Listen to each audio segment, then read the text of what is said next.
कृष्णाय वासुदेवाय हरहे परमात्मने प्रणतक्लेशनाशाय गोविंदाय नमो नमः।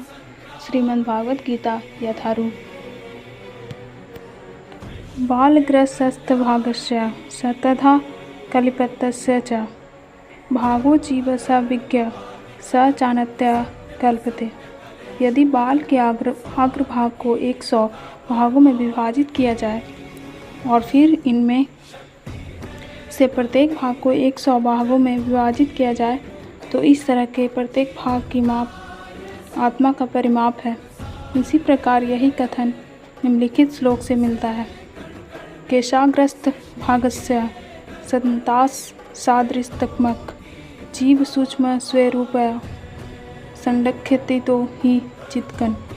आत्मा के परमाणुओं के अनंत कण हैं जो माप में बाल के अगले भाग नोक के इस 1000वें भाग के बराबर है। इस प्रकार आत्मा का प्रत्येक कण भौतिक परमाणुओं में भी छोटा है और ऐसे असंख्य कण हैं। यह अत्यंत लघु आत्मा स्फुलित भौतिक शरीर का मूल आधार है और इस आत्मा स्फुलिंग का प्रभाव सारे शरीर में उसी तरह व्याप्त है जिस प्रकार किसी औषधि का प्रभाव व्याप्त रहता है। आत्मा को यह धारा विद्युत धारा सारे शरीर में चेतना के रूप में अनुभव की जाती है और यही आत्मा के अस्तित्व का प्रमाण है। सामान्य से समान व्यक्ति भी समझ सकता है कि यह भौतिक शारीरिक चेतना रहित होने पर मृतक हो जाता है और शरीर में इस चेतना को किसी भौतिक उपचार से वापस नहीं लाया जा सकता। अतः यह चेतना भौतिक संयोग के फलस्वरूप नहीं है अपितु आत्मा के कारण है। मुंडक उपनिषद में सूक्ष्म परिमाणिक आत्मा की ओर अधिक विवेचना है।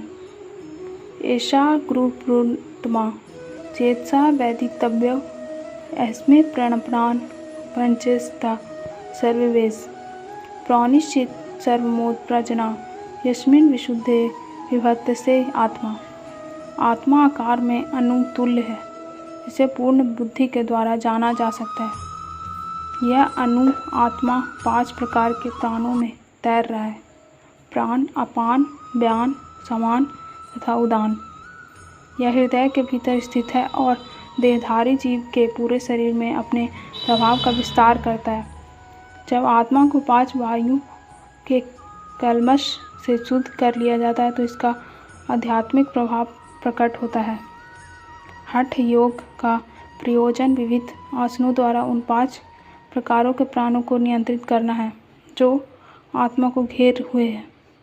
यह योग किसी भौतिक लाभ के लिए नहीं अपितु भौतिक आकाश के बंधन से अणु आत्मा की मुक्ति के लिए किया जाता है।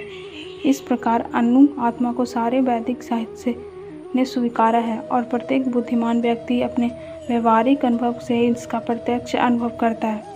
केवल मूर्ख व्यक्ति ही इस अणु आत्मा को सर्वव्यापी विष्णु तत्व के रूप में सोच सकता है। अणु आत्मा का प्रभाव पूरे शरीर में व्याप्त हो सकता है। मुंडक उपनिषद के अनुसार यह अणु आत्मा प्रत्येक जीव के हृदय में स्थित है और चूंकि भौतिक विज्ञान इस अणु आत्मा को माप कर सकने में असमर्थ है अतः उनमें से कुछ यह अनुभव है कि आत्मा है ही नहीं।